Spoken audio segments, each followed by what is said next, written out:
Okay, so this was really an old dream of mine to do a Nordic Growth Hackers that was all about product and how to do growth from product. With our earliest apps, we had a problem with having like bad reviews on App Store. It seemed like the only ones going into App Store and actually reviewing your apps is people having problems with the apps, right? So in order to eliminate that and actually get in contact with the customers right away or the users right away is to use a tool where you can, write to them directly and get in contact with them like super fast and super easy. We have tried to use different tools but came across Instabug, and the way you use it is just like users just shake the phone and then they can actually get in contact with you like straight away or do a bug report. We've been running for 11 sessions now. We've already seen speakers coming back, actually circling back to questions they had earlier and covering those questions and the answers now. At Easy Practice, we have thousands of users generating a lot of input, which is great.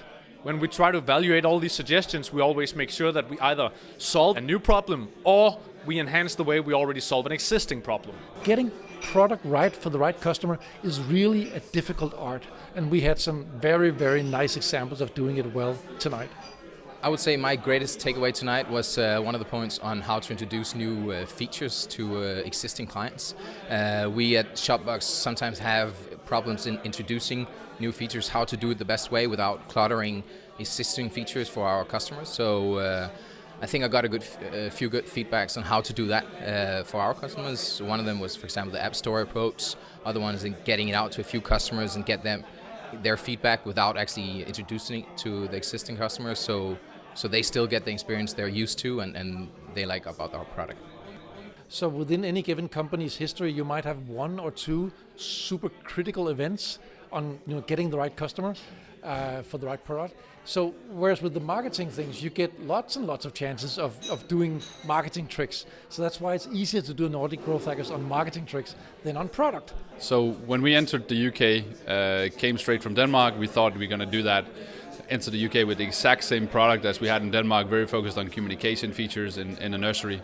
But we quickly realized that, maybe a little too late, that we might not have the exact product that we needed in the UK. So one of the key differences between the UK and Denmark, in Denmark it's very publicly run, whereas in the UK 90% of the market is run by private sector. And one of the particular things that we needed to build was a finance aspect of running your nursery business, which we didn't have in Denmark at all. One of the speakers today was talking about this exact thing in implementing the product into a new market. So that was very interesting for me, especially because he was talking about the UK specifically and I'm dealing with the UK specifically. I think I will definitely have a look into face-to-face communication with our customers because that seems to be effective for the other guys here, and it's not something that we've been doing, but I think it will definitely help us. A couple of our speakers scaled prematurely.